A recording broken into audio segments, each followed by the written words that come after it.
여러분 반갑습니다. 이렇게 좀 여름 휴가 다녀오셨나요? 이렇게 귀한 시간에 이렇게 제 강의를 이제 또 참석해 주시고 이 시간을 내셔서 앞으로 4일 동안 저하고 같이 프로젝트의 피지빌리티 스터디하고 코스트 에스티메이션에 대해서 같이 서로 의견을 나누고 같이 공유하고, 그 다음에 제가 이제 과거에 좀 경험했던 그런 사례들을 같이 보면서 이렇게 여러분들이 현업에서 또 학교에서 이렇게 공부하신 그런 내용들하고 연관해서 같이 좋은 시간을 가졌으면 합니다. 그래서 저는 방금 이제 소개를 받았습니다만은 이제 정유공장에서 한 10년 이상을 근무를 했었는데, 쌍용 종류입니다. 지금 이제 S-OIL인데 그쪽에서 프로세스 엔지니어를 하면서 공장 오퍼레이션하고 이제 기획 업무를 좀 봤어요.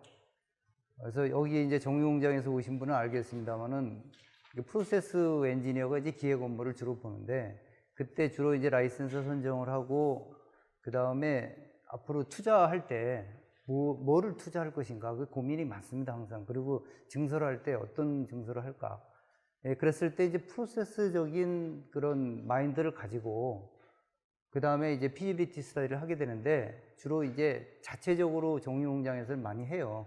프로젝트 피지빌리티 스터디를 그렇게 많이 하는데, 많이 하고 나서 이제 그게 결정이 되면은 그걸 이제 금융을 좀 일으켜 가지고 EPC 회사 쪽으로 해서 이제 건설을 하게 됩니다.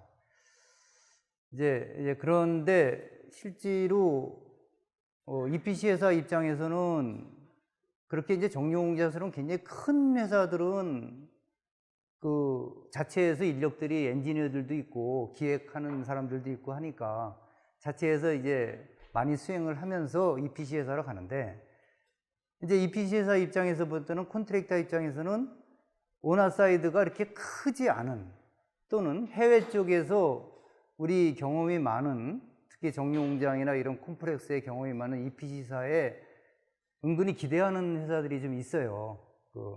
외국 클라이언트들이. 여러분들 여기서 이제 경험을 하셔봤는지 모르겠습니다만은, 이제 그런 경우에는 이제 EPC 회사가 이런 타당성 조사를 좀 해줍니다. 기술 이제 검토도 해주고. 그래서 정유공장을 어디다 진다, 동남아시아에다 진다 하면은 정유공장을 이런 식으로 지면은 여러분들이 상당히 국제적으로 경험이 있고 경쟁이 되고 그 다음에 수익을 얻을 수 있다 하는 그런 거를 EPC 회사가 이제 좀 이게 비포 서비스 차원에서 이렇게 좀 해줍니다. 이제 그렇게 하다 보면 이제 오너 사이드에서는 이게 상당히 도움을 받았으니까 나중에 이제 수행을 하게 되면은 EPC 회사에 상당히 어드밴티지, 베네핏을 주는 이제 그런 사례가 있고요. 저 같은 경우는 이제 EPC 입장에서 그렇게 사전에 비포 서비스 차원에서 클라이언트들한테 특히 이제 해외 쪽이죠. 해외 정유공장을 원하는 거나 아니면 증설을 원하는 이런 회사에 이제 비포 서비스 차원에서 좀 일을 좀 해봤고요. 그 다음에 이제 저희가 이제 STX에 다시 가서 STX 이제 에너지에 제가 갔습니다. 그래서 STX 에너지에서 해외 쪽에, 사실 STX가 이제 국내에 정유공장을 인수를 하려고 하다가 실패를 했습니다. 한번 M&A 쪽에 들어갔다가 실패를 하고 나서 해외 쪽에다가 정유공장을 하나 져야 되겠다. 그렇게 해서 동남아시아에, 제가 지금 이 콘피덴셜리티 어그리먼트를 맺었기 때문에 구체적으로 어느 나라에 어떤 공장이다 하고 좀 말씀드리기는 좀 곤란합니다. 지금 아직까지 바인딩 기간이 좀 있어가지고. 그렇지만 하여간 동남아시아의 이큐티 멤버로, 그러니까 오너 사이드입니다. 오너 사이드로 해외 쪽에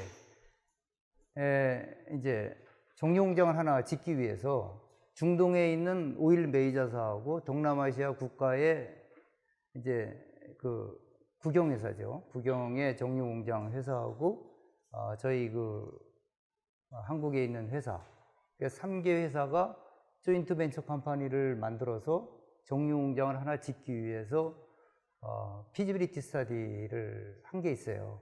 그래서 그 한 사례를 한번 같이 보면서, 제가 이제 교재는 상당히 이론적인 내용이 많이 들어 있습니다. 근데 이론적인 내용은 그야말로 이제 상당히 이론의 책도 많이 나와 있고, 피지빌리티 스터디 여러분들 여기 찾아보면, 구글 같은 데 찾아보면 굉장히 자료들이 많이 있어요.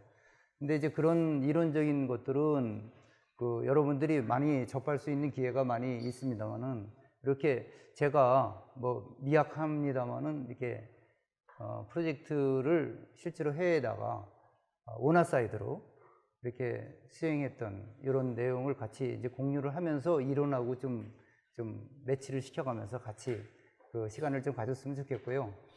그 다음에 이제 코스트 에스티메이션 분야는 실제로 제가 EPC사에서 견적 팀장도 맡고 상당히 코스트 에스티메이션, 사실은 수주 산업은 견적에서 성패가 많이 달려 있어요.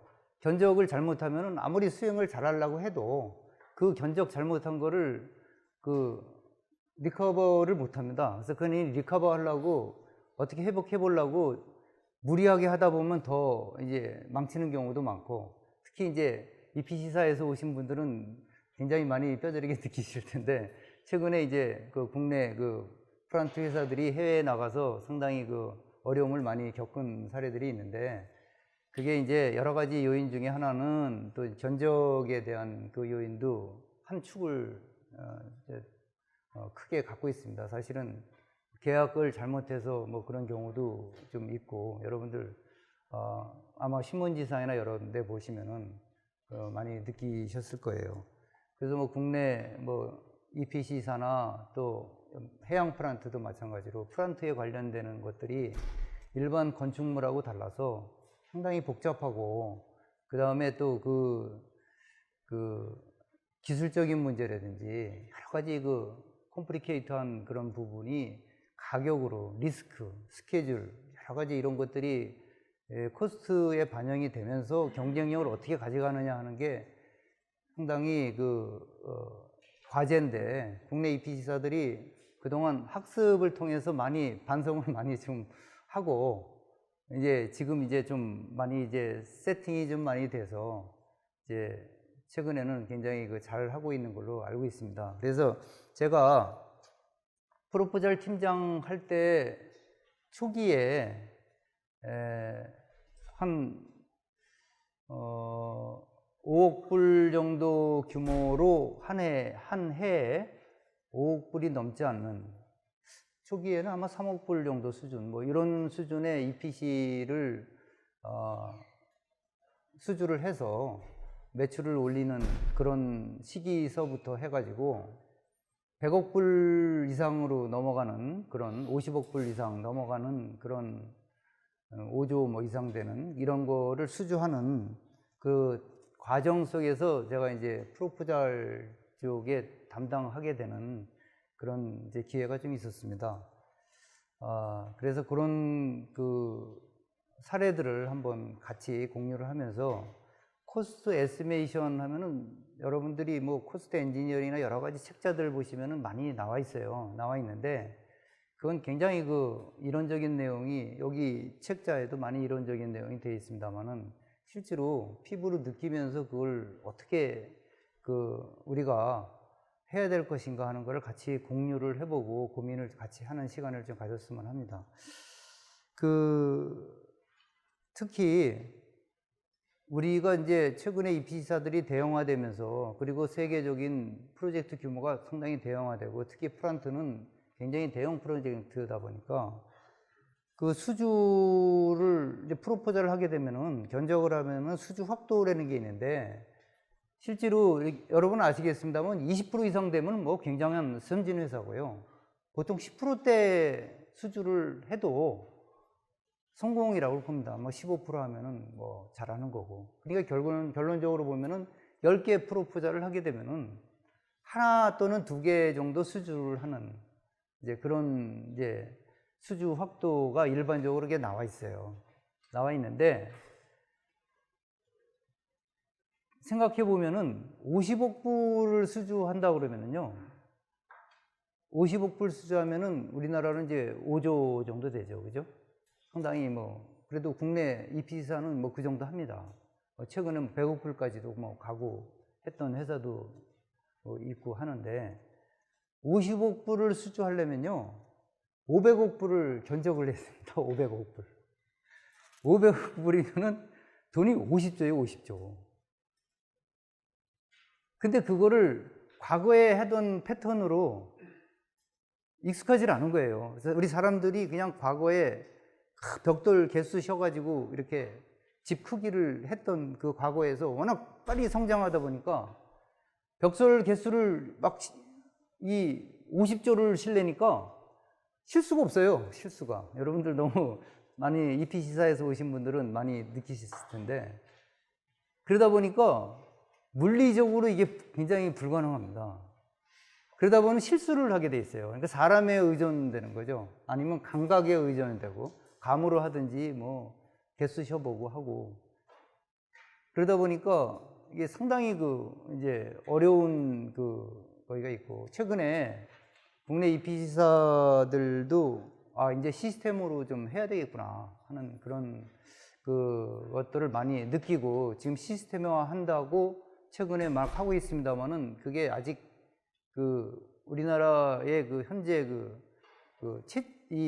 뭐라 그러나요? 아직 체질화되지는 않다 보니까 좀 어려운 점을 좀 겪고 있는 걸로 지금 알고 있고 저도 그것 때문에 상당히 힘들었던 부분이 있었습니다. 그래서 그 부분도 같이 자 어떻게 하는 게 좋으냐 하는 것도 이렇게 좀 같이 고민을 좀 해보고요. 참고로 이 프로포절 건으로 해서 제가 견적 팀장을 맡고 또 뭐 최근까지 해서 몇 년 전까지 해서 해외 쪽에 그나마 뭐 선진사라고 하는 그 회사들이 있습니다. 특히 이제 EPC사들, EPC 하면 여러분들 알겠죠? 엔지니어링, 프로큐먼트, 컨스트럭션에서 국내 이제 플란트 이제 하는 GS나 SK, 뭐 대림 이런 데서 하는 그런 사업인데요. 해외 쪽에 제가 안 해본 회사는 없습니다. 같이 일을 할 때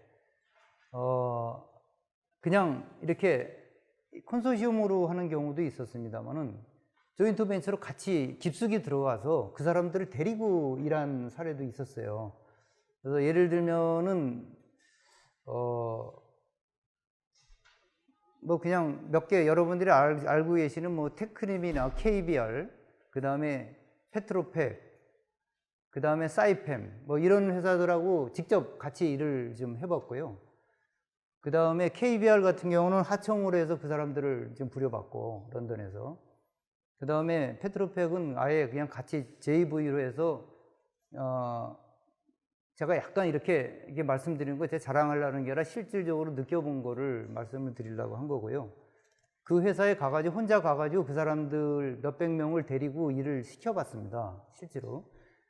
근데 시켜봤는데 그 사람들의 그 멘탈이나 그 시스템을 보고 나서 상당히 제가 이게 이 DNA가 좀 틀리구나 하는 이 오리엔탈 이게 동양적인 사고하고 웨스턴 사고하고 굉장히 틀리구나 하는 거를 느꼈고 이제 그런 것도 좀 제가 강의를 하면서 조금 같이 이제 공유를 좀 할 수 있도록 그렇게 하겠습니다.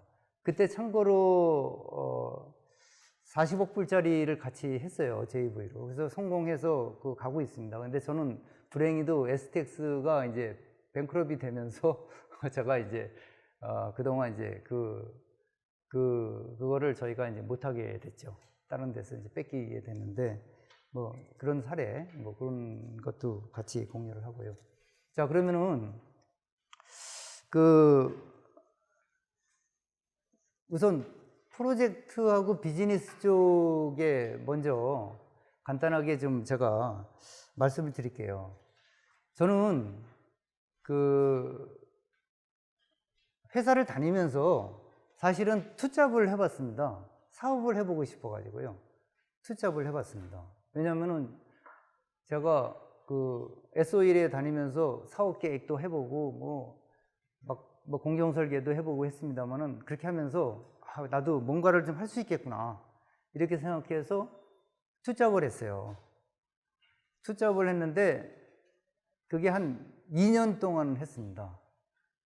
2년 동안 하면서 망했습니다. 그게 투잡을 해가지고 망했는데 제가 50억 불짜리 프로젝트를 해보고 제가 투잡하면서 5천만 원짜리를 했어요. 근데 5천만 원짜리 투자하는 거하고 50억 불, 5조 투자하는 거하고 똑같은데 그걸 몰랐던 거예요. 원리가 똑같더라고요. 지금 우리가 프로젝트를 할 때 프로젝트도 뭐 1억 불이라고 크고 뭐 100억 원, 1,000만 불이라고 작고 그거는 규모의 차이지 원리는 똑같더라고요. 근데 내가 그걸 뭘 몰랐냐면은 5천만 원짜리면 에이 아니면 말지 뭐 하고 했던 그게 잘못된 거예요.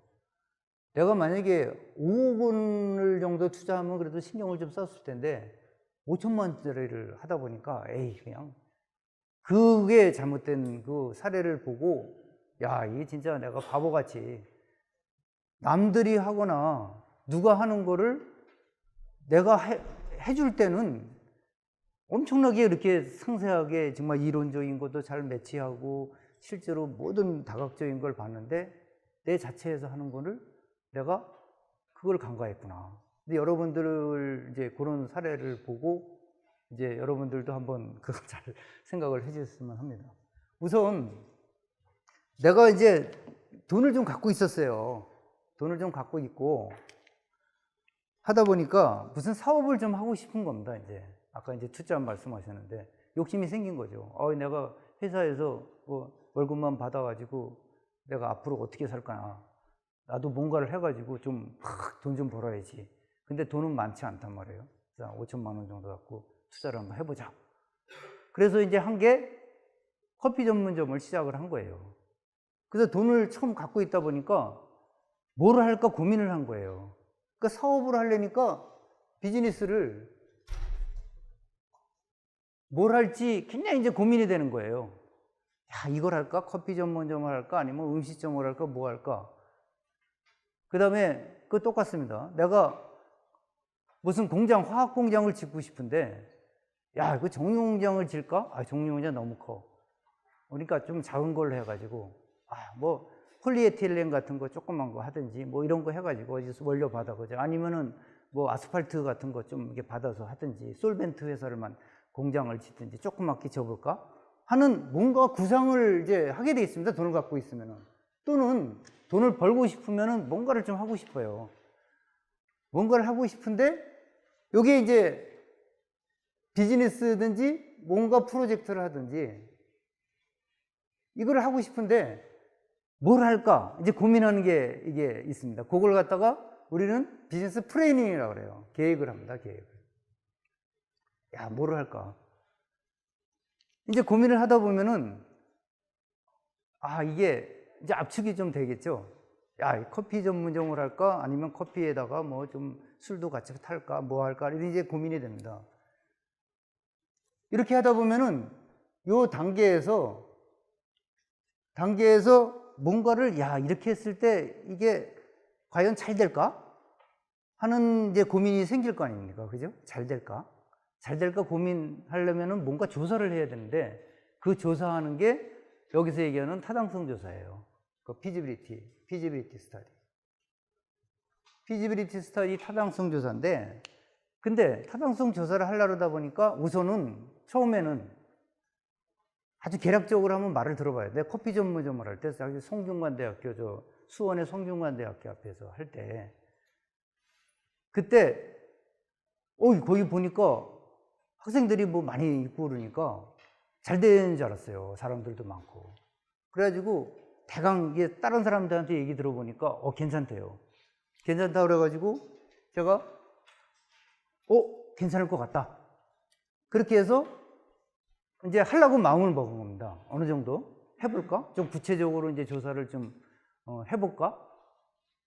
그게 이제 피지빌리티 스터디 중에서 일단 개략적으로 한번 먼저 해보는 그걸 갖다가 프리 FS라고 예비 타당성 조사라는 게 있습니다. 돈은 얼마 안 들이고 여기저기 좀 얘기 들어보고 판단해가지고 이렇게 하는데, 근데 내가 이제 실패한 이유는 예비 타당성 조사까지는 했는데 돈을 그래 여기서 끝낸 겁니다. 사실은 구체적으로 타당성 조사를 안 했어요. 그래서 내가 망했습니다. 근데 실제로 정유 공장을 짓든 화학 공장을 짓든 이런 데는 이 단계를 그냥 다 거치게 돼 있습니다. 거치게 돼 있는데 저는 개인적으로 하다 보니까 그거를 놓쳐버린 거죠.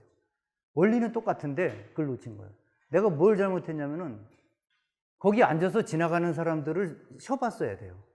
이 근처에서 좀 머무르는 사람이 얼마 있는지, 아니면은 되게 수요층이 젊은이나 노인이나 어떤 뭐 아줌마나 이런 사람, 어떤 사람이 되는지, 주변의 장사가 어느 정도 되는지 그런 조사를 하나도 안 했어요. 그냥 위치가 좋으니까 그냥 들이다 하겠다. 학생들 많겠지. 그래가지고 한 게 이제 그 망한 사례입니다. 그게. 그런 프리 FS까지는 했는데 디테일 FS를 제가 안 한 거예요.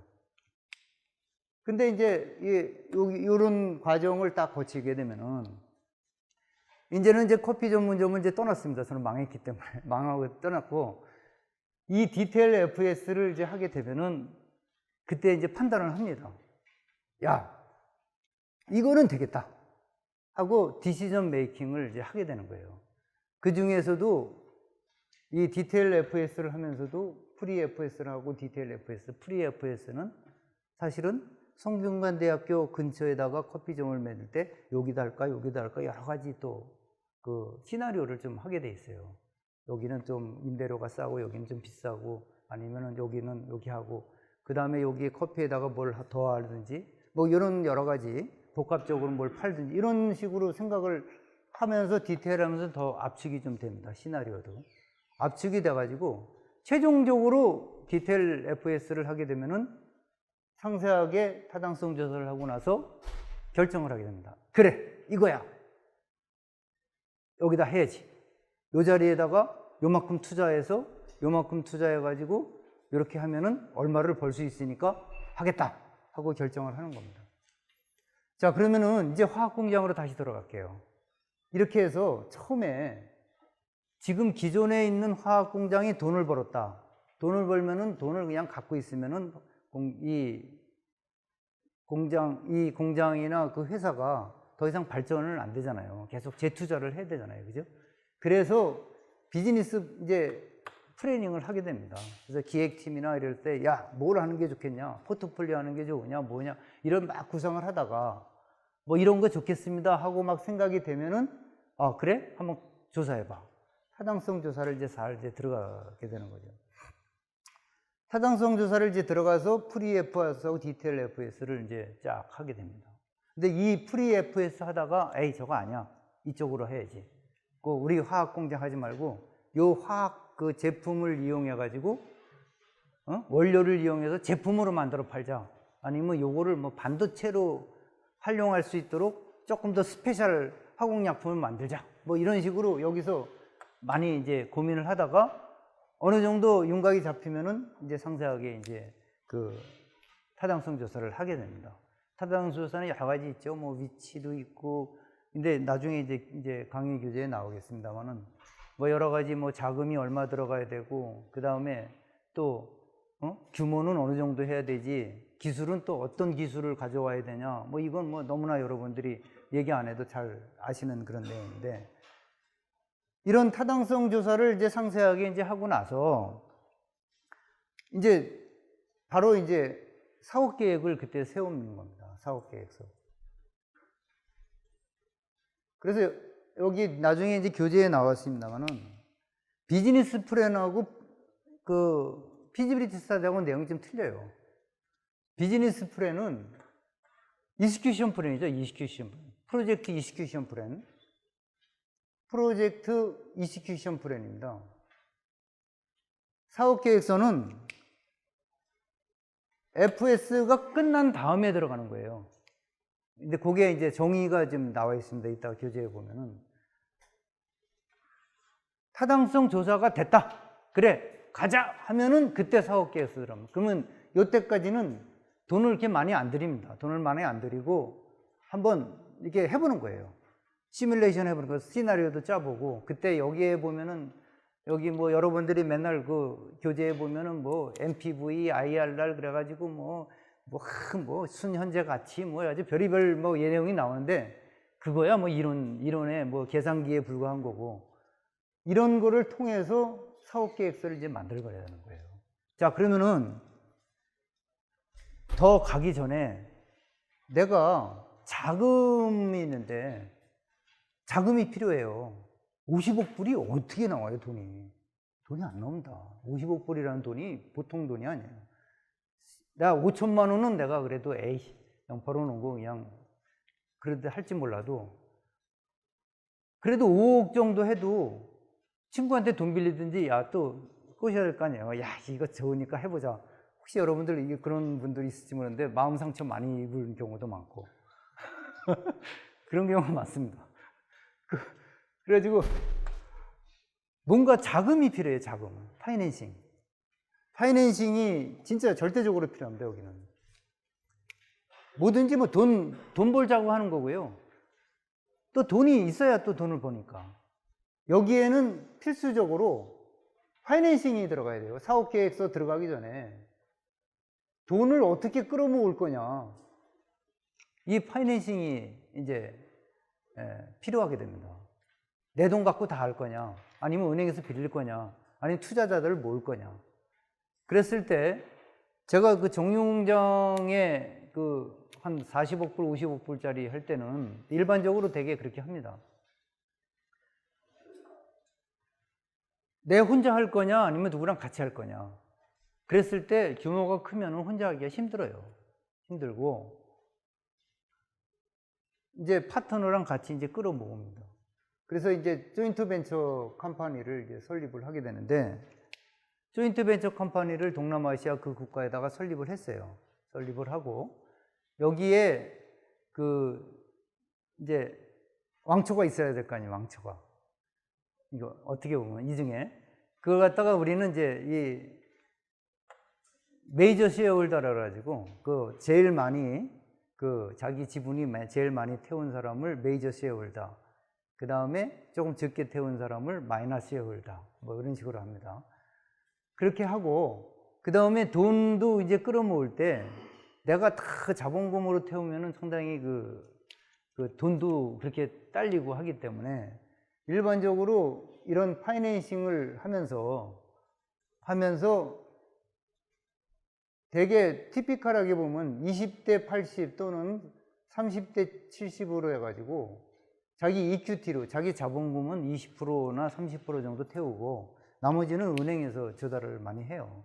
그랬을 때 80이나 70을 은행에서도 뭐 담보 내가지고 하려면 힘들잖아요. 그죠?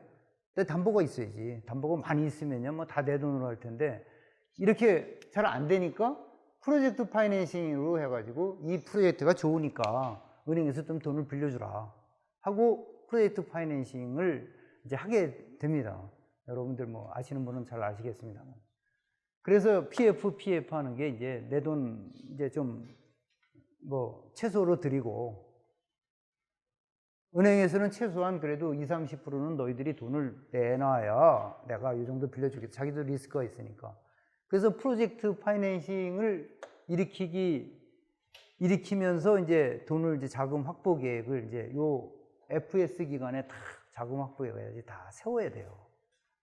세워야 이제 그 다음에 사업 계획 구체적으로 이제 들어가는 겁니다. 그러면은 이 프로젝트 파이낸싱을 할 때 은행에서 그냥 안 해줍니다.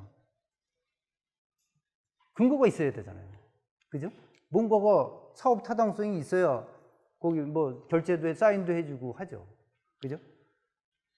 그래서 이 프로젝트 파이낸싱을 위해서 하는 게 이 디테일 FS가 하나의 목적 하나도 타당성 조사도 있지만 타당성 조사도 있지만 내가 타당성 조사도 하고 내가 디시전 메이킹을 하기 위한 것도 있지만 은행에다가 제출하기 위해서 FS를 하는 경우가 상당히 많습니다.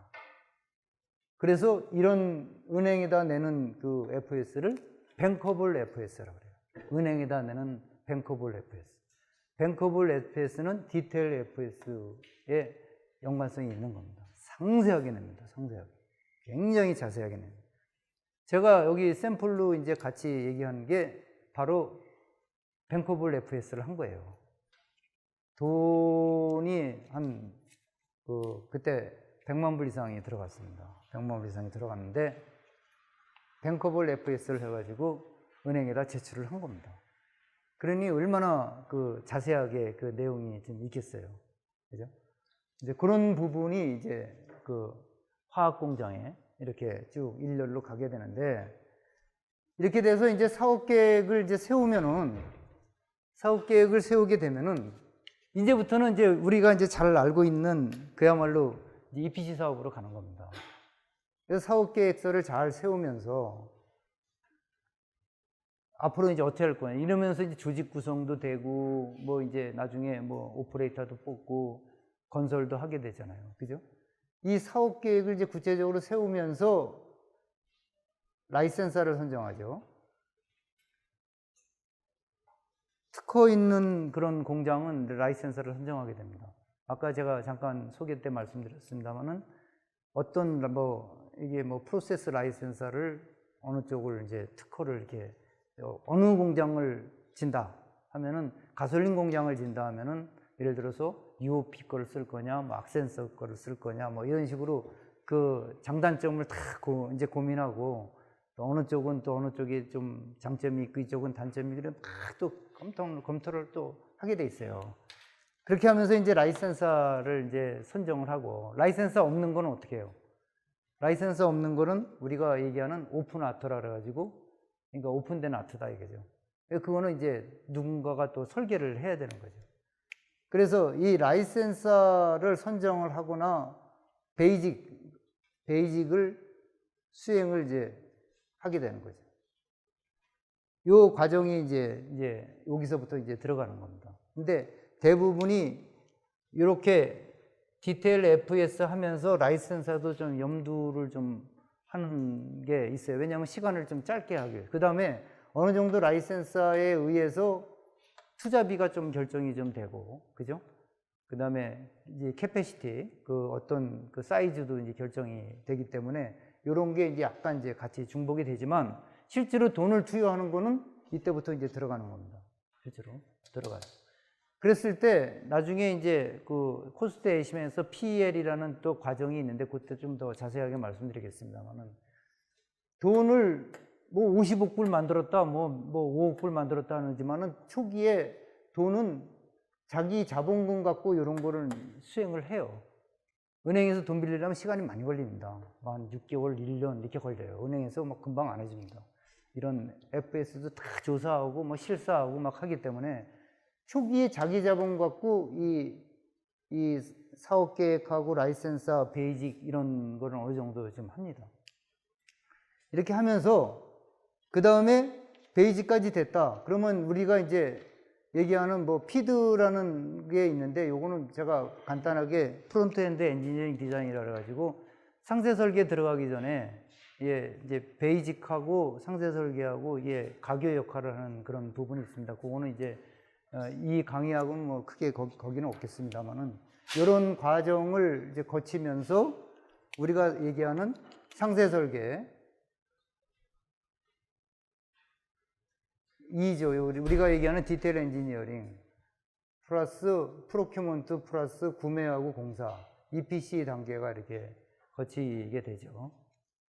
그게 이제 EPC 단계를 거치고, 이렇게 되면은 우리가 시운전을 이제 하죠. 시운전을 하고 나서 바로 턴오버라는 개념은 여기는 안 맞습니다. 왜냐하면 이건 정확적인 거니까. 시운전을 해서 이제 그야말로 상업운전이 되는 거죠. 오퍼레이션이. 상업운전. 이제 돈 벌기는 거죠.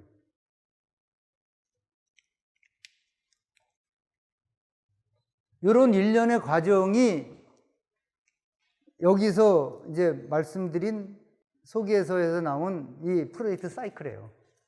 이겁니다. 여기서부터 쭉 가는 겁니다. 가가지고 상호분전에서 돈을 벌면 다시 또 이제 어떻게 하면 또 돈 더 벌까? 이제 그런 이제 또 구상이 또 나오게 되는. 그러면서 다시 사이클이 들어가는 겁니다. 여기서부터 삥 돌아서 다시 프레일 연구 다시 들어가요. 야, 이거 어떻게 뱅뱅 돕니다. 뱅뱅 돌아.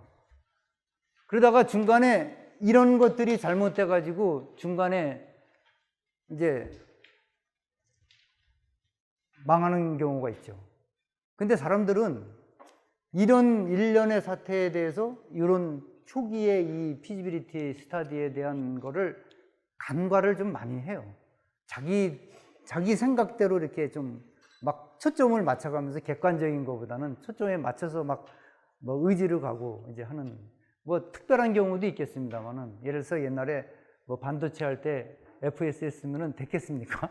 안 되고 자기 의지를 가지고 성공한 사례도 있습니다. 대부분은 이런 그 처음에 타당성 조사의 그 중요성이 굉장히 크다. 이 초기의 타당성 조사에서 진짜 중요한 부분은 아까 파이낸싱 있잖아요. 캐시프로예요. 얼마나 투자해서 얼마나 건설할 때 돈이 투자금이 들어가고 생산을 하면은 얼마를 벌겠느냐. 그게 굉장히 중요해요. 그 중요한 그거를 저는 커피 전문점 하면서 간과를 했던 거예요. 그냥 5천만 원에 맞춰서 한 거지. 그냥. 그러다 보니까 망한 거죠. 망할 수밖에 없어요. 내가 그렇게 회사에서 이걸 하던 사람이 정작 내 사업하면서 망한 경우입니다. 참 우습잖아요. 그죠? 그리고 나서 다시 사업하려면 자신이 없는 거예요. 솔직히. 다시 사업하려면 이렇게 할 겁니다. 우리가 회사 다니면서 워크숍을 많이 하잖아요. 워크숍을 많이 해서 다 그 회사 직원들이 다 가가지고 어디 조용한 데 가가지고 막 진짜 막 로드맵도 하고 막 우리 회사는 어떤 식으로 하면 뭐 잘 될 거다 막 이렇게 해요. 제가 이거 망하고 나서 느껴진 게 있었어요. 야, 회사에서 내가 하던 일을 5% 10%만 해도 개인적으로 해도 성공하겠구나. 진짜. 뭐 그런 생각이 들더라고요. 내가 이렇게 이런 전문적으로 이걸 하고 있으면서 내가 그걸 안 했으니까. 그래서 하나 성공한 건 있습니다. 제가 집에서 워크숍을 했어요. 회사에서 워크숍 플랜 쫙 짜가지고 기획 담당했었으니까 막 멋있게 했잖아요. 막 해가지고 어디로 쫙 가가지고 막 1일차, 2일차 해가지고 막 발표하고 뭐 강연하고 막 그거를 우리 식구들을 워크숍을 했어요. 우리 애들이 이제 학교 다닐 때 다 같이 한번 해보자. 그래가지고 워크숍 계획을 쫙 짰습니다. 짜가지고 1박 2일로 1일차 첫 번째 내가 한 1시간 강의하고 각자 해가지고 자기의 뭐 고민 스와트 분석해가지고 애들이 스와트라는 거 뭐 안 와요. 그래서 내가 설명해줘야지. 뭐 스트렝스, 뭐 위크니스, 내가 뭐 오퍼주니티 뭐 이래가지고 뭐 스와트 분석에 막 해가지고 콘도에 가가지고요 벽에다가 전지를 다 붙였어요. 하얀 걸 쫙 사면을 다 붙이고 그 다음에 이거 마크펜 해가지고요 1박 2일 하면서 자기의 장단점, 가족의 어떤 서로 바라는 점, 어디가 뭐 이거를 한번 해봤어요. 해보고 그 다음에 자기 인생의 로드맵을 한번 그려봐라. 앞으로 10년 후, 5년 후는 내가 뭐가 될 거고 이걸 해봐라. 그랬더니 대박이에요, 대박. 야, 그 회사에서 한 거에 5% 10% 정도만 살짝 했더니 아이들이 그걸 너무 그 로드맵까지는 안 가도 그 비슷하게 애들이 지금 성장해 가고 있더라고요. 근데 그 아이들이 그걸 굉장히 크게 느끼고 있어요. 그러면서 책자로 또 만들었어요. 각자 한 거를 또 찍어서 책으로 만들어서 하나씩 기념을 갖고 와라. 갖고 있는지 모르겠습니다만 나만 갖고 있는 겁니다. 아무튼 그런 거랑 똑같아요. 원리가. 이 세상 원리의 이치라는 게 내가 회사 생활하는 거나 내가 개인적으로 집안의 가족을 꾸리는 거나 이 원리라는 게 같더라고요. 이 원리가. 그리고 금융적인 재정적인 것도 원리가 똑같고 코스트 에스티메이션도 50억 별짜리 에스티메이션 하는 거나 뭐 5천만 원짜리 하는 거나 원리는 같아요. 원리는 똑같은데 과연 어떤 식으로 체계적으로 하느냐, 어떤 식으로 심플리파이 해가지고 쇼카트로 하느냐, 그거만 좀 다를 뿐이지 원리는 똑같다. 근데 우리는 다르게 생각하는, 그게 이제 문제가 있는 거예요. 국내 사업하니까 에이 뭐 그냥 적당히 하고, 해외니까 신경 써서 해야 되고, 국내 계약이니까 X까지 거, 관례가 있으니까 그냥 에이 그냥 관례에 따른다, 뭐 한 장이면 되지 뭘 쓰냐, 여태까지 그렇게 왔는데, 그거 아니다 이거죠. 그거가 웨스턴 스타일하고 이 오리엔탈 스타일하고 다른 점을 내가 발견을 한 거예요. 그러니까 요 프로젝트 사이클을 통해서 모든 일이 벌어지는 겁니다. 여기에서 이제 코스트 에스티메이션이라는 게 이 FS 할 때도 있고, 그 다음에 요때 상세설계 EPC 할 때 그 EPC 컨트랙터들은, EPC 회사들은 이때 코스트 에스티메이션 해야죠. 정말 돈 넣고. 여기는 오너 사이드에서 또 코스트 에스티메이션 해가지고 EPC 금액도 그 안에 들어가는 거고. 그 다음에 생산 운전할 때, 시운전할 때 또 나중에 말씀드리겠지만 저는 커피 전문 용어를 하면서 초도 상품이라는 걸 처음 알았어요. 아, 초도라는 말을 쓰는구나. 왜? 커피 먼저 만들어 봐야 될 거 아니에요. 그러면서 만들어 보면서 누가 이렇게 좀 맛있는지 먹어보기도 하고, 생산할 때 좀 버리는 거 있잖아요. 그죠? 그런 것도 있고, 아니면 또 재고로도 싸놔야 되잖아요. 어느 정도는. 그죠? 원리가 똑같더라고. 커피 전문점의 초도 상품이 여기서는 워킹 캐피탈이라는 말을 쓰더라고요. 네? 캐피탈. 워킹할 수 있도록 그렇게 아주 그 용어가 그러니까 용어가 전문 용어냐 뭐 무슨 용어냐 이게 의미가 별로 없어요. 그게 무슨 어쩌라고. 예를 들어서 이런 경우도 있어요. 제가 오너 사이드에 있다가 EPC 회사로 이제 가가지고 이제 보니까 HVAC라는 게 있습니다. HVAC. 그죠? HVAC 아시죠? 그죠? 뭐 HVAC 그래가지고 히팅, 벤틸레이션, 에어 컨디션 해가지고 여기 이런 거 있잖아요. 이런 걸 이제 HVAC라고 그래요. 이게 공조 장치. 그래서 HVAC이라는 거를 막 얘기를 하더라고요, 사람들이. HVAC 하는데 내가 그걸 잘 모르겠더라고요. 이게 뭐 알 수가 있나? 종종에서 운전하다가 보니까 HVAC이 뭡니까? 그랬더니 야, 이 사람 뭐 고창과장으로 와가지고 HVAC도 모릅니까? 그래가지고 굉장히 면박을 당한 적이 있었어요. 나중에 보니까 이제 그거더라고요. 이거 뭐 원리가 뻔한 건데. 근데 이런 전문 용어들이 여기 많이 나와요. 근데 전문 용어는 용어일 뿐입니다. 커뮤니케이션에 쓰는 그 용어입니다. 커뮤니케이션을 위해서.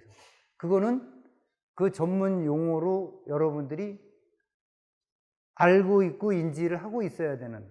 그러니까 제가 준비가 안 된 거죠. 근데 공조라고 얘기했으면 바로 알죠. 근데 HVAC 하니까 사실 HVAC이라는 그런 표현도 안 하죠. HVAC죠. 그죠? 근데 여기에서 커뮤니케이션 할 때 제가 조금 시간을 소비한 거죠. 여기에서 나오는 전문 용어는, 그리고 PM박이다, 뭐 코스트 엔지니어이다, 여러 가지 이런데 책자에 나오는 그 전문 서적에 나오는 그 용어들은 서로 웨스턴 애들이나 국제적으로 우리 뭐 동양 사람들이나 어디 뭐 아프리카 사람이나 하여튼 국제적으로 통용할 수 있는 커뮤니케이션의 하나의 그 단어입니다, 단어. 그러니까 여러분들이 그 단어를 인지하고 있는 게 좋아요. 근데 그 단어 한마디가 의미하는 게 서로 커뮤니케이션이다. 그거를 알고 있다 그래서 이 사람이 뭐 대단하고 모르고 있다고 그래서 모르는 그런 거는 아니에요. 원리는 가장 우리가 제일 정말 우리가 필요한 거는 베이직이에요, 베이직. 엊그제 뭐 TV에서 뭐 누가 나오던데 개념. 우리나라가 지금 개념이 좀 약하다. 뭐 4차 뭐 정보산업은 그 개념. 여기에서 제가 오늘 이제 우리가 4일 동안 있으면서 가장 제가 좀 바라는 거는 이런 개념을 서로 정확하게 인지를 하자.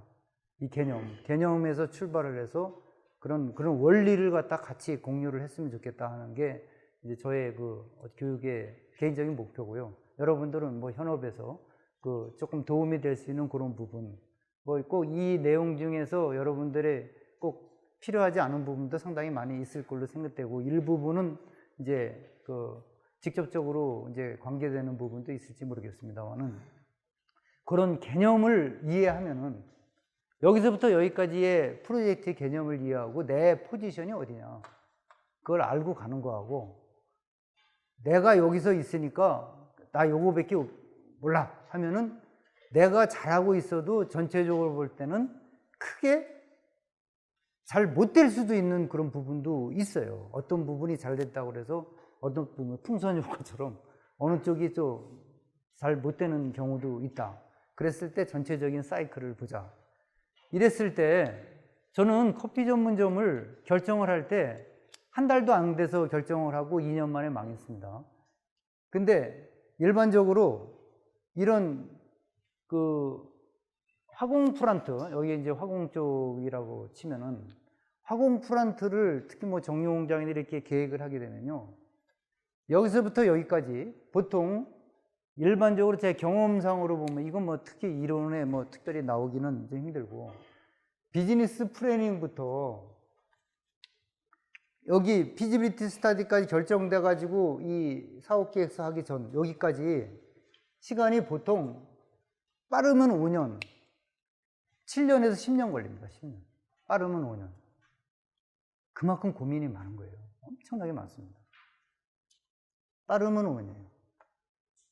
파이낸싱 빠르면 1년입니다. 이것도. 그래서 여기까지 합쳐서 토탈해서 한 7년 정도, 보니까 보통 한 7년, 어떤 건 10년. 근데 어느 정도 5년 정도 넘어가다가 그냥 중간에 서스펜션 돼가지고 그냥 홀딩. 최근에 그 중동에서 계획했다가 중간에 그만둔 거 많잖아요. 그죠? 그 사람들이 여기서 그만둔 거예요. EPC까지 못 간 겁니다. 가다가. 계획만 딱 세우다가, 기름값이 갑자기 떨어져. 그러니까 이 피지빌리티가 확 달라지는 거예요. 기름값이 좋아야 막 원료는 여기서 팼는데 제품 팔아먹어가지고 엄청나게 돈 벌어서 막 은행 이자도 갚고 막 할 텐데, 기름값이 떨어지니까 이거는 갑자기 중단. 그래가지고 중동 국가에서 막 이제 홀딩 돼가지고, 그래가지고 이제 국내 뭐 플란트 업계나 전 세계 플란트 업계들이 상당히 타격을 받고, 그게 흐름입니다. 흐름. 여기서 막힌 거예요. 여기서. 그러니까 이 사람들은 언제 될지도 몰라요. 10년 될지, 아니면 중간에 그냥 돈 올라갈 때까지 또 안 하든지, 막 또 돈 벌어놓은 거 딴 데 쓰고 있을지 몰라요. 딴 데. 여기다 써야 되는데 딴 데 씁니다. 그거 굉장히 심각한 거죠. 그런 그 비즈니스의 생리를 우리가 이제 이해할 필요가 있어요. 중간에 이렇게 했는데. 그래서 여기까지 가다가 라이센서 베이지까지 가서 피드까지 했어요.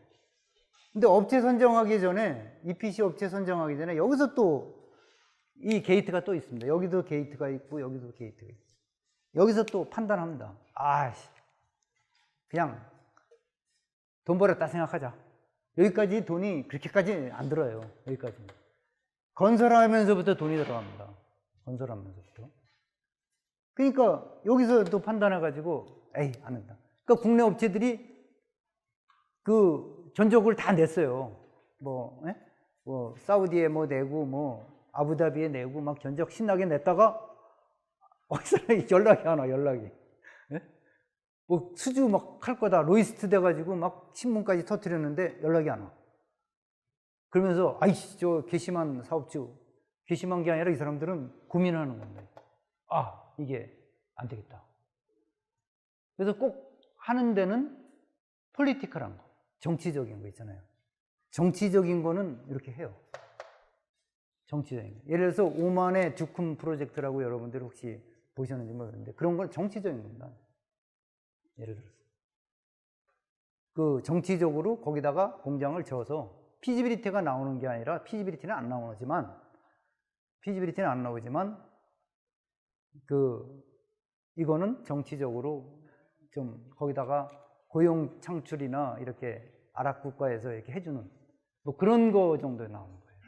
그래서 어떤 거는 하고 왜 어떤 건 안 하지? 그거 아닙니다. 이런 타당성의 이런 산업의 흐름은 패턴이 거의 같아요.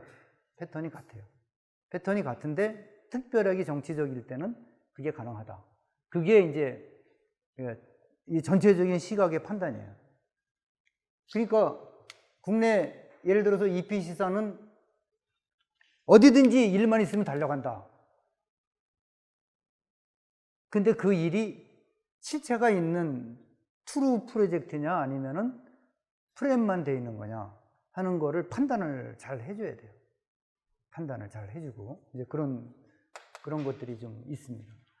그래서 여기까지가 보통 한 7년 걸리고 그 다음에 여기 잘 아시겠습니다만은 이 라이센서하고 베이직하고 피드 하는데 이것도 한 1년에서 1년 반 걸립니다. 그리고 EPC 하는 게 보통 뭐 한 3년. 시운전에서 오퍼레이션은 뭐 이제 금방, 이건 한 뭐 3개월에서 6개월 정도 걸리니까. 이렇게 치면은 프로젝트 사이클이 한 10년 정도 보는 거예요, 10년. 10년 정도 사이클에 가는 과정 속에서 각각의 많은 일들이 벌어지고 있다. 그 벌어지는 그 일 중에 내가 차지하는 포지션이 특히 이런 플란트 업계에 종사하는 분은 어디든지 있는 겁니다. 여기. 어디든지 있는 거예요. 저는 처음에 입사해가지고 오퍼레이션을 시작했어요. 정유공장에서 운전한다고 그 운전원들 그 장갑 타주고 이렇게 뭐 이렇게 해주는 거 있잖아요. 엔지니어들이 처음에 그런 거부터 시작해가지고 오퍼레이션 해가지고 그 다음에 플래닝, 피지빌리티 스터디, 그 다음에 라이센서 선정 베이직 해보고 EPC 쪽 좀 해보고 뭐 이런 식으로 좀 두루두루 이게 좀 경험을 했는데 그게 꼭 좋은 건 아닙니다. 두루두루 하면은 나중에 할 게 없어요. 할 게 없어, 사실은. 이렇게 그냥 전반적으로 얘기는 잘 되는데 제가 가장 거기 한 게 여러분들은 이렇게 제너럴리스트로 이렇게 전체적으로 할 경우는 이렇게 컨설팅이나 FS하고 할 때 굉장히 도움이 됩니다. 도움이 되는데 진짜 중요한 거는 여기에서의 기술력, 그 다음에 파이낸싱도 이것도 기술입니다. 상당한 전문적인 거예요. EPC도 전문적인 거고 어느 분야마다 전부 펑셔널에 전문적인 게 있어야 돼요. 깊이가 상당히 있어야 됩니다. 그래서 기술을 잘 못해가지고 기술의 어떤 그 여러 가지 기술 중에서 내가 선택한 게 남들이 선택한 게 다 이게 당연한 거다 생각하면은 이 피지빌리티가 정확한 피지빌리티가 안 될 확률이 큽니다. 내 기술이 어떤 기술이냐 하는 거를 정확하게 판단해야 되는 게 굉장히 중요한 거예요. 참고로 나중에 이제 말씀드리겠습니다. 정유공장을 이제 어떤 공장을 넣을 거냐. 정유공장 안에는 사실은 원유도 전 세계에 400가지 원유가 있어요. 그래서 어떤 원유를 하냐에 따라서 공장이 다 틀려집니다. 그리고 공장도 굉장히 컴플리케이트 해가지고 어떤 공장으로 조합을 짜냐에 따라서 또 이 제품이 막 달라져요. 뭐 디젤을 많이 만들 거냐, 가솔린 많이, 거기에 따라 또 컨피규레이션이 다 달라져요.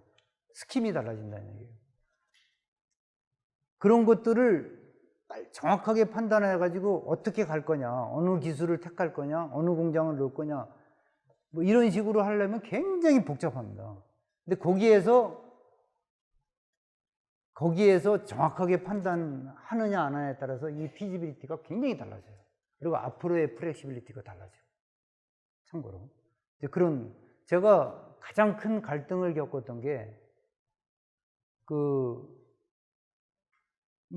주로 이제 산유국들이 이제 파트너였기 때문에 그 사람들하고 같이 이제 협의를 하는데, 기술 협의를 하는데, 저도 이제 정유공장에 다녀봤잖아요. 다녀보고 거의 모든 프로세스 유니트를 테스트런을 해가지고 테스트런 레포트를 써보고 했기 때문에 나름대로는 그 특성을 상당히 이제 이해를 하고 있다, 이렇게 생각을 했는데, 어떻게 했냐면은 한 15만짜리를 15만 바렐 용량을 15만 바렐짜리가 이제 했는데, 원래는 우리 30만을 놓기로 했는데요. 15만에서 20만 정도 나가지고 30만으로 운전하자. 그랬더니 이 사람들이 미쳤냐고 그러더라고요. 30만짜리를 놔야 30만을 운전하지. 여기 SK에서 오신 분들이 있죠. 정유공장은 대박 장사이기 때문에 플렉시빌리티가 커요. 플렉시빌리티가 큽니다. 그래서 막 운전해서 어떻게든지 브랜딩만 잘하면 다 제품 팔고 하는데, 그런 식으로 크리티컬 이퀴먼트만 좀 키워가지고 나중에 증설할 때 그거는 바꾸면 뭐하니까 컴프레셔라든지 아니면은 뭐 어떤 특정 히터 이런 거 몇 개만 좀 키우고 나머지 그거는 아무렇게도 운전해도 되니까 키우자 했더니 안 된다. 왜 안 되냐? 내 돈이 아니거든. 내 돈이 아니고 어차피 나라 돈이나 뭐 이런 데 쓰는 거니까 괜히 그걸로 책임지기 싫다는 뭐 그런 개념도 있어요. 그 다음에 은행이 인정하겠느냐? 은행이. 그것 때문에 상당히 갈등이 많았어요. 아니, 은행에서 뭐 15만, 20만짜리 줘놓고 30만, 20만짜리 줘놓고 30만 운전한다 그러면은 은행에서 인정하겠느냐? 뭐 그런 갈등이 좀 내부적으로도 있습니다. 그랬을 때, 야, 그러면 30만이라고 해놓고 30만이라고 한다고 하고 20만짜리 시설을 놓으면 되는 거 아니냐? 내부적으로. 그랬더니 또 라이센스하고도 갈등이 생겨요. 이 사람들은 책임지기 싫으니까. 뭐 그런 식으로 굉장히 많이 일들이 벌어집니다. 이랬을 때, 그러면서 많이 좀 그래도 그쪽에서도 양보하고 여기서도 양보해가지고 투자비를 최소화시키는데 고민을 많이 했어요. 이게 금융이 일으키는 거는 세계적으로 많은 이제 전문가들이 있고 금융이 일으키는 사람들이 있고 하는데, 가장 중요한 부분이 테크니컬이에요.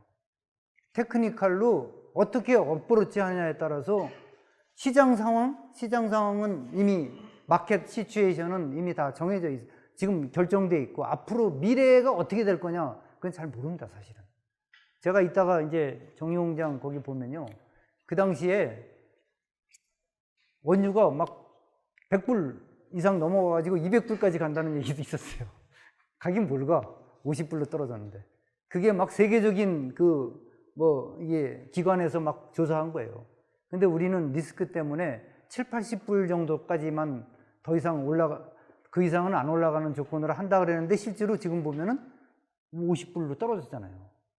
그런 식으로 해서 이런 마켓 시츄에이션이나 이런 것들은 앞으로 과거에 있는 패턴은 충분히 이해가 되지만 앞으로 일어날 일들은 사실은 예측하는 게 굉장히 어렵습니다. 근데 중요한 거는 은행에서 그거를 객관적으로 해줘야 되기 때문에 어디 거를 썼다 이런 걸 하게 돼 있어요. 할 수 없습니다. 어디를 썼다고 이렇게 어느 기관에서 이런 예측을 했다, 그걸로 판단할 수밖에 없습니다.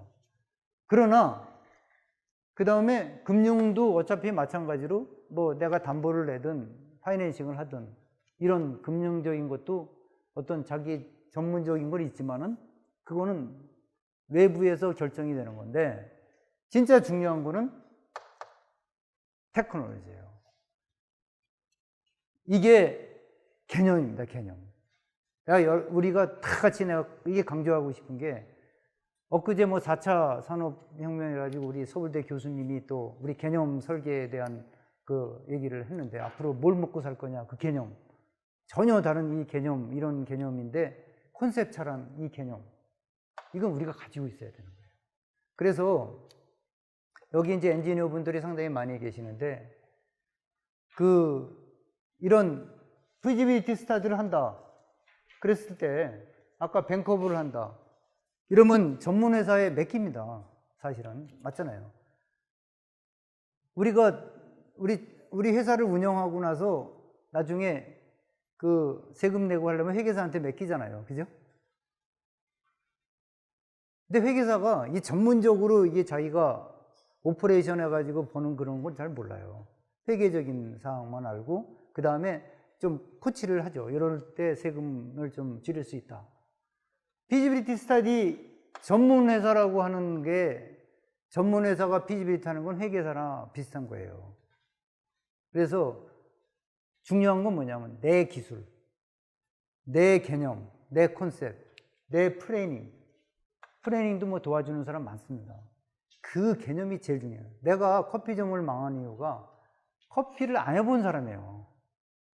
바리스타라는 게 무슨 개념인지 잘 몰랐던, H박 모르듯이 바리스타가 뭐지? 뭐 그랬던 사람이 커피점을 한 거예요. 왜? 남들 하면 편하니까. 아르바이트 시켜놓고 뭐 편하니까. 그리고 이 정도에서 뭐 하니까.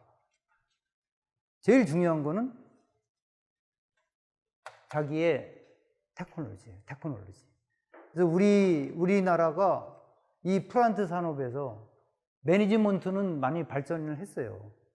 왜? 한국 사람은 머리가 좋아요. 빨리빨리도 잘하고. 남들 이렇게 쫙 모아놓은 거, 딱 그걸 또, 벤치마크 해가지고, 그걸 쫙 또 금방 빨리빨리 합니다.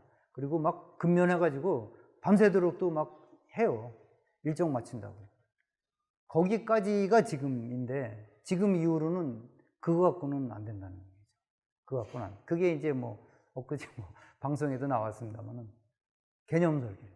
그 원리적인 거를 우리가 항상 그걸 느끼고, 그거를 판단할 필요가 있다. 그걸 우리가 가져야 된다.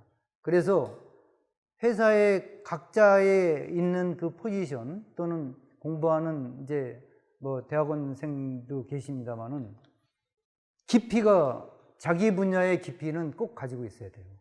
그리고 이 전체적인 이 패턴의 흐름을 이해하고 자기 깊이 없는 패턴의 흐름은 별 의미가 없고 깊이만 갖고 있다고 해서 그것만 또 딱 너무 올곧이 그것만 한다고 좋은 건 아니에요.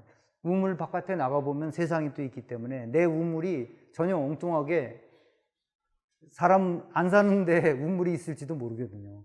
그러니까 그런 거를 이제 전체적으로 코스트 에스티메이션 쪽에 가보면은 그쪽에 매크로 마이크로 부분이 있어요. 벽돌을 싸가지고 이게 40평이 되는구나 하는 방법으로 가는 게 있고요. 대강 이 정도면 40평이 되겠구나 하고 거꾸로 위에서 내려오는 탑다운 방식이 서로 이제 크로스 체크가 되는 거예요. 그래서 이게 지금 마이크로하다, 전체적으로. 그건 큰 프로젝트 사이클에 마이크로다 하다 하는 이런 부분으로 이해가 된다면은 내 부분은, 매크로하다 부분이 있으면은 내 부분은 마이크로로 그쪽의 깊이를 좀 가지는 각 여러분들 그런 게 좀 필요하다 하는 게 말씀을 드리고 싶고요.